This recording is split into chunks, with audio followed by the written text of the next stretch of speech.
Good afternoon, Peter Goertz. I'm a psychiatrist. Have you ever wondered, is there life after death? Now I'm here to give you the final definitive answer. I'm just playing, but here's some ideas or thoughts that I have. As a psychiatrist, one very frequently deals with people who have suicidal thoughts, so it's understandable to think about death, talk about death with your patients, and often I've found it useful to ask patients what their beliefs are. What happens after you die? What do you believe happens after you die? And that can help actually understand where they're coming from, what their beliefs are also in the spiritual realm. Some examples. One patient who had major physical issues quite a few years ago went into cardiopulmonary arrest. So he coded, as we call it here, and his wife had been at the other end of the room, in his hospital room, and a whole team of doctors then came and worked on resuscitating him. And what he told me, maybe a month or so later, I saw him in the clinic again. What he told me is that during that experience, initially when he was laying in his bed, he had not been able to see his wife actually, because she was at the other end of the room, just sitting there.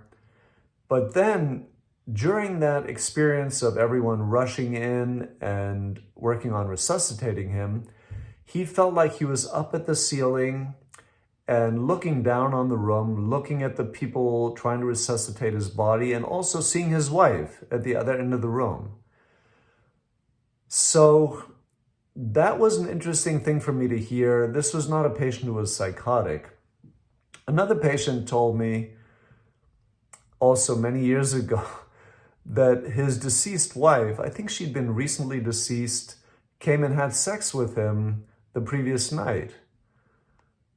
And he was also not psychotic.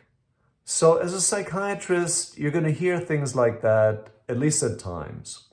And what we're talking about is spirit and matter.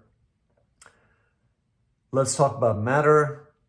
Molecules and atoms are constantly exchanged, taken out of our bodies, put back in our bodies through breathing, through the skin, molecules falling off the skin, and through the gastrointestinal tract, for example. So molecules and atoms are constantly being exchanged, and after a certain amount of time, it takes a while, but after a certain amount of time, you're going to have a totally different set of molecules and atoms in your body. So your physical body is going to be totally different, but you're the same person. Interesting thought to me. Another aspect is matter, to a large extent, consists of empty space because atoms consist to a very large extent of empty space. Another interesting thought to me is in the seconds after someone dies, the cells stay alive for a little bit. That's my understanding, at least. So in the seconds after someone dies, the cells are still technically alive, but the person is dead. So in a way, the body's alive, but the person is dead. So all these things may be pointing to the essence of who we are not being physical. So maybe the essence of who we as humans are is not physical. And maybe the question I asked as the title of this little talk, is there life after death? Maybe that question is nonsense, because maybe there's just life first in the physical form, and then it switches into the spiritual form. Thank you.